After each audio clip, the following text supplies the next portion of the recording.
Welcome to Through the Bible in a Year with Pastor John. We invite you to join us at 1 Oakleigh Avenue in North Providence, Rhode Island. This podcast is presented to you by The Way Ministries, supported by listeners like you. For donations, live videos, podcasts, and more, please visit www.thewayministriesri.org. Thank you and have a great day.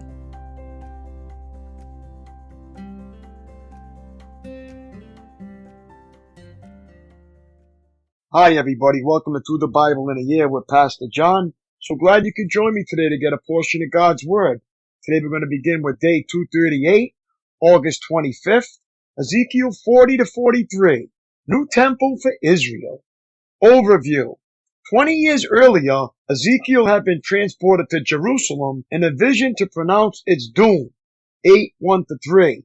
He now returns in a vision to the destroyed city to proclaim its reconstruction. Like a precise architect, Ezekiel carefully measures and records the dimensions and details, but his joy over the thought of a rebuilt temple pales in comparison with the thrill of seeing the glory of God long since departed, 11:23. Now filling the temple, showing that God has come to dwell among his people. Chapters 40 to 41, Temple Courts, Blueprint for Ezekiel's Temple. Chapter 42, Temple Rooms, Blueprint for Ezekiel's Temple. Chapter 43, Temple Consecration, Glory in Ezekiel's Temple. Insight, the significance of mountains, Ezekiel 42. Ezekiel's vision was on a mountain, chapter 40, verse 2. The giving of the law to Moses, the Sermon on the Mount, the Transfiguration, and the Great Commission all occurred on mountains. These and other events point us toward the time when Jesus will reign and the mountain of the Lord's house will be supreme, Isaiah 2:2. And you think of at least two other mountains mentioned in the Bible that are associated with significant events?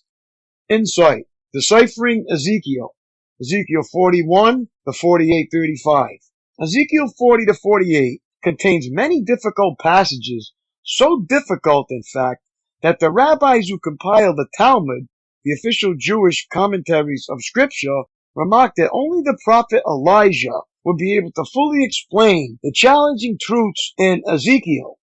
Ezekiel chapter 40, the New Temple area. On April 28th, during the 25th year of our captivity, 14 years after the fall of Jerusalem, the Lord took hold of me. In a vision from God, he took me to the land of Israel and set me down on a very high mountain. From there, I could see toward the south what happened to be a city. As he brought me nearer, I saw a man whose face shone like bronze, standing beside a gateway entrance. He was holding in his hand a linen measuring cord and a measuring rod. He said to me, "Son of man, watch and listen. Pay close attention to everything I show you. You have been brought here so I can show you many things. Then you will return to the people of Israel and tell them everything you have seen." The east gateway. I could see a wall completely surrounding the temple area. The man took a measuring rod that was 10.5 feet long and measured the wall, and the wall was 10.5 feet thick and 10.5 feet high. Then he went over to the eastern gateway. He climbed the steps and measured the threshold of the gateway. It was 10.5 feet front to back. There were guard alcoves on each side built into the gateway passage. Each of these alcoves was 10.5 feet square, with a distance between them of 8¾ feet along the passage wall. The gateway's inner threshold, which led to the entry room at the inner end of the gateway passage, was 10.5 feet front to back. He also measured the entry room of the gateway.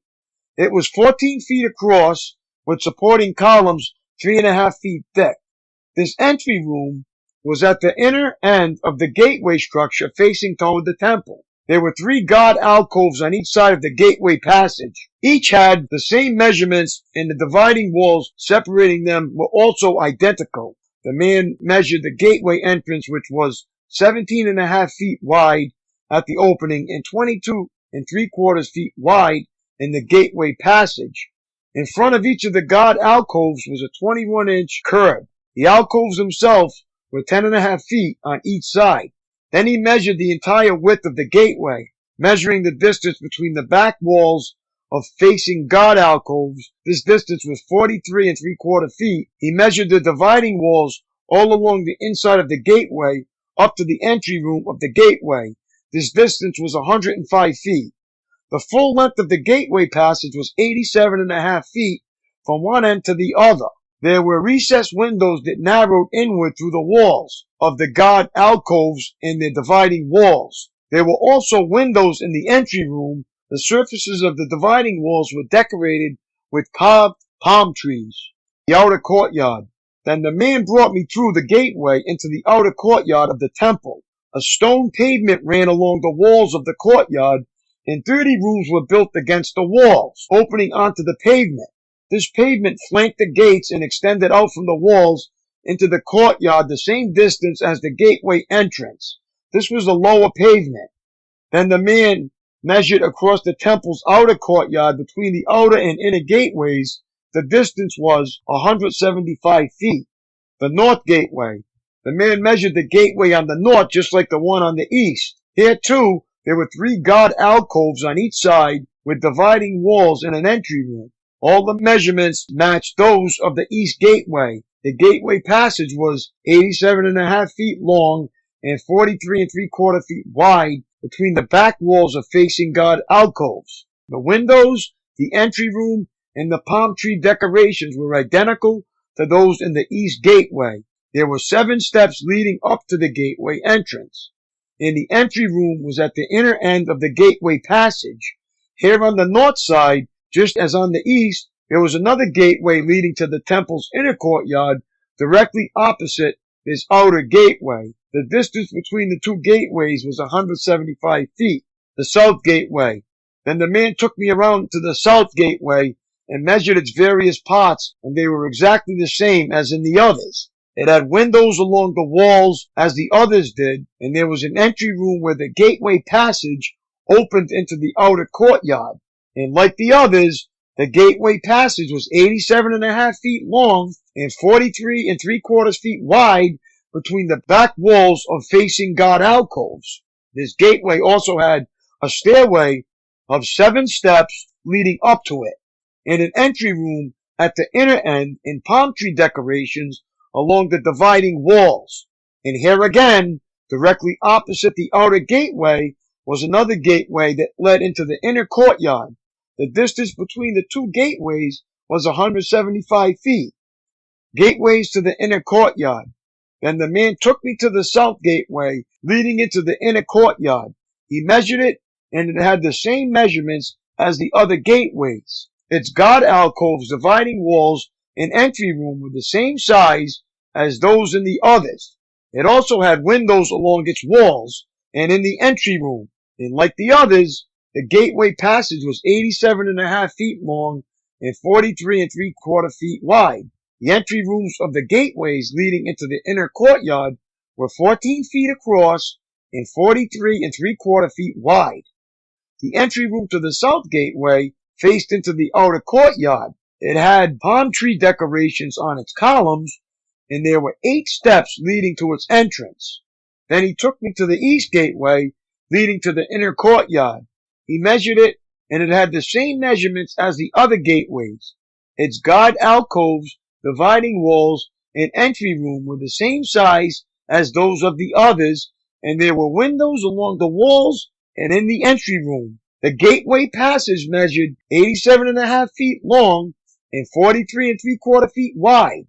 Its entry room faced into the outer courtyard. It had palm tree decorations on its columns, and there were 8 steps leading to its entrance. Then he took me around to the north gateway leading to the inner courtyard. He measured it, and it had the same measurements as the other gateways. The God alcoves, dividing walls, and entry room of his gateway had the same measurements as in the others, and the same window arrangements. The gateway passage measured 87.5 feet long and 43 3/4 feet wide. Its entry room faced into the outer courtyard, and it had palm tree decorations on its columns. There were 8 steps leading to its entrance. Rooms for preparing sacrifices. A door led from the entry room of one of the inner gateways into a side room where the meat for sacrifices was washed. On each side of this entry room were 2 tables where the sacrificial animals were slaughtered for the burnt offerings, sin offerings, and guilt offerings. Outside the entry room on each side of the stairs going up to the north entrance were 2 more tables. So there were 8 tables in all, 4 inside and 4 outside, where the sacrifices were cut up and prepared. There were also 4 tables of finished stone for preparation of the burnt offerings, each 31.5 inches square and 21 inches high. On these tables were placed the butchering knives and other implements for slaughtering the sacrificial animals. There were hooks on each 3 inches long, fastened all around the foyer walls. The sacrificial meat was laid on the tables. Rooms for the priest. Inside the inner courtyard were 2 rooms, one beside the north gateway facing south, and the other beside the south gateway facing north. And the man said to me, the room beside the north inner gate is for the priests who supervise the temple maintenance. The room beside the south inner gate is for the priests in charge of the altar, the descendants of Zadok, for they alone of all the Levites may approach the Lord to minister to him. The inner courtyard and temple. Then the man measured the inner courtyard, and it was a square, 175 feet wide and 175 feet across. The altar stood in the courtyard in front of the temple. Then he brought me to the entry room of the temple. He measured the walls on either side of the opening to the entry room, and they were 8 3/4 feet thick. The entrance itself was 24.5 feet wide, and the walls on each side of the entrance were an additional 5 1/4 feet long. The entry room was 35 feet wide and 21 feet deep. There were 10 steps leading up to it with a column on each side. Ezekiel 41. After that, the man brought me into the sanctuary of the temple. He measured the walls on either side of its doorway, and they were 10.5 feet thick. The doorway was 17.5 feet wide, and the walls on each side of it were 8 3/4 feet long. The sanctuary itself was 70 feet long and 35 feet wide. Then he went beyond the sanctuary into the inner room. He measured the walls on either side of its entrance, and they were 3.5 feet thick. The entrance was 10.5 feet wide, and the walls on each side of the entrance were 12.5 feet long. The inner room of the sanctuary was 35 feet long and 35 feet wide. This, he told me, is the most holy place. Then he measured the wall of the temple, and it was 10.5 feet thick. There was a row of rooms along the outside wall. Each room was 7 feet wide. These side rooms were built in 3 levels, one above the other, with 30 rooms on each level. The supports for the side rooms rested on exterior ledges on the temple wall. They did not extend into the wall. Each level was wider than the one below it, corresponding to the narrowing of the temple wall as it rose higher. A stairway led up from the bottom level through the middle level to the top level. I saw that the temple was built on a terrace which provided a foundation for the side rooms. This terrace was 10.5 feet high. The outer wall of the temple's side rooms was 8 3/4 feet thick. This left an open area between these side rooms and the row of rooms along the outer wall of the inner courtyard. This open area was 35 feet wide, and it went all the way around the temple. 2 doors opened from the side rooms into the terrace yard, which was 8 3/4 feet wide. One door faced north and the other south. A large building stood on the west, facing the temple courtyard. It was 122.5 feet wide and 157.5 feet long, and its walls were 8 3/4 feet thick. Then the man measured the temple, and it was 175 feet long. The courtyard around the building, including its walls, was an additional 175 feet in length. The inner courtyard to the east of the temple was also 175 feet wide. The building to the west, including its 2 walls, was also 175 feet wide. The sanctuary, the inner room, and the entry room of the temple were all paneled with wood, as were the frames of the recessed windows. The inner walls of the temple were paneled with wood above and below the windows. The space above the door leading into the inner room and its walls inside and out were also paneled. All the walls were decorated with carvings of cherubim, each with 2 faces, and there was a carving of a palm tree between each of the cherubim. One face, that of a man, looked toward the palm tree on one side. The other face, that of a young lion, looked toward the palm tree on the other side. The figures were carved all along the inside of the temple, from the floor to the top of the walls, including the outer wall of the sanctuary. There were square columns at the entrance to the sanctuary, and the ones at the entrance of the most holy place were similar. There was an altar made of wood, 5.5 feet high and 3.5 feet across. Its corners, base, and sides were all made of wood. This, the man told me, is the table that stands in the Lord's presence.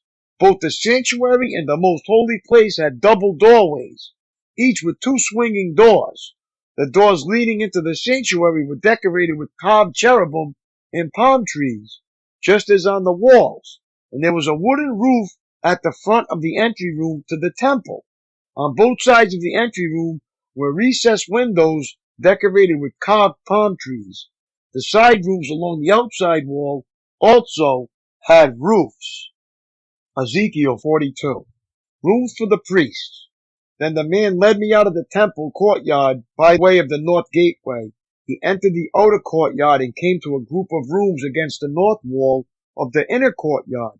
This structure, whose entrance opened toward the north, was 175 feet long and 87.5 feet wide. One block of rooms overlooked the 35-foot width of the inner courtyard. Another block of rooms looked out into the pavement of the outer courtyard. The 2 blocks were built 3 levels high and stood across from each other. Between the 2 blocks of rooms ran a walkway 17.5 feet wide. It extended the entire 175 feet of the complex, and all the doors faced north. Each of the 2 upper levels of rooms was narrower than the one beneath it because the upper levels had to allow space for walkways in front of them. Since there were 3 levels and they did not have supporting columns as in the courtyards, each of the upper levels was set back from the level beneath it. There was an outer wall that separated the rooms from the outer courtyard. It was 87.5 feet long. This wall added length to the outer block of rooms, which extended for only 87.5 feet, while the inner block, the rooms toward the temple, extended for 175 feet. There was an eastern entrance from the outer courtyard to these rooms. On the south side of the temple, there were 2 blocks of rooms, just south of the inner courtyard, between the temple and the outer courtyard. These rooms were arranged just like the rooms on the north. There was a walkway between the 2 blocks of rooms, just like the complex on the north side of the temple. This complex of rooms was the same length and width as the other one, and it had the same entrances and doors. The dimensions of each were identical, so there was an entrance in the wall facing the doors of the inner block of rooms, and another on the east at the end of the interior walkway. Then the man told me, these rooms that overlook the temple from the north and south are holy. Here the priests who offer sacrifices to the Lord will eat the most holy offerings. And because these rooms are holy, they will be used to store the sacred offerings, the grain offerings, sin offerings, and guilt offerings. When the priests leave the sanctuary, they must not go directly to the outer courtyard. They must first take off the clothes they wore while ministering, because these clothes are holy. They must put on other clothes before entering the parts of the building complex open to the public. When the man had finished measuring the inside of the temple area, he led me out through the east gateway to measure the entire perimeter. He measured the east side with his measuring rod, and it was 875 feet long. Then he measured the north side, and it was also 875 feet. The south side was also 875 feet, and the west side was also 875 feet. So the area was 875 feet on each side, with a wall all around it to separate what was holy from what was common. Ezekiel 43. The Lord's glory returns. After this, the man brought me back around to the east gateway. Suddenly the glory of the God of Israel appeared from the east. The sound of his coming was like the roar of rushing waters, and the whole landscape shone with his glory. This vision was just like the others I had seen, first by the Kibar River, and then when he came to destroy Jerusalem. I fell face down on the ground, and the glory of the Lord came into the temple through the east gateway. Then the Spirit took me up and brought me into the inner courtyard, and the glory of the Lord filled the temple. And I heard someone speaking to me from within the temple, while the man who had been measuring stood beside me. The Lord said to me, Son of man, this is the place of my throne, and the place where I will rest my feet. I will live here forever among the people of Israel. They and their kings will not defile my holy name any longer by their adulterous worship of other gods or by honoring the relics of their kings who have died. They put their idol altars right next to mine, with only a wall between them and mine. They defiled my holy name by such detestable sin, so I consumed them in my anger.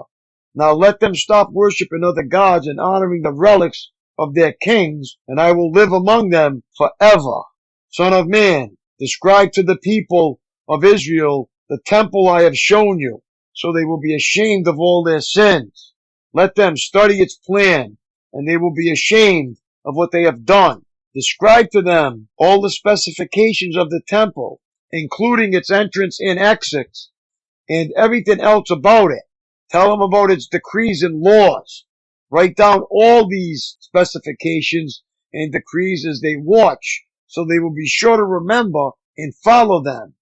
And this is the basic law of the temple: absolute holiness. The entire top of the mountain where the temple is built is holy. Yes, this is the basic law of the temple. The altar. These are the measurements of the altar. There is a gutter all around the altar, 21 inches deep and 21 inches wide, with the curb 9 inches wide around its edge. And this is the height of the altar. From the gutter, the altar rises 3.5 feet to a lower ledge that surrounds the altar and is 21 inches wide. From the lower ledge, the altar rises 7 feet to the upper ledge that is also 21 inches wide. The top of the altar, the hearth, rises another 7 feet higher, with the horn rising up from each of the 4 corners. The top of the altar is square, measuring 21 feet by 21 feet. The upper ledge also forms a square, measuring 24.5 feet by 24.5 feet, with a 21-inch gutter and a 10.5-inch curb all around the edge. There are steps going up to the east side of the altar. Then he said to me, Son of man, this is what the sovereign Lord says. These will be the regulations for the burning of offerings and the sprinkling of blood when the altar is built. At that time, the Levitical priests of the family of Zadok, who minister before me, are to be given a young bull for a sin offering, says the sovereign Lord. You will take some of its blood and smear it on the 4 horns of the altar, the 4 corners of the upper ledge, and the curb that runs around that ledge. This will cleanse and make atonement for the altar. Then take the young bull for the sin offering and burn it at the appointed place outside the temple area.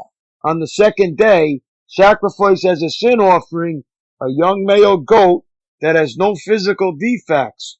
Then cleanse and make atonement for the altar again, just as you did with the young bull. When you have finished the cleansing ceremony, offer another young bull that has no defects and a perfect ram from the flock.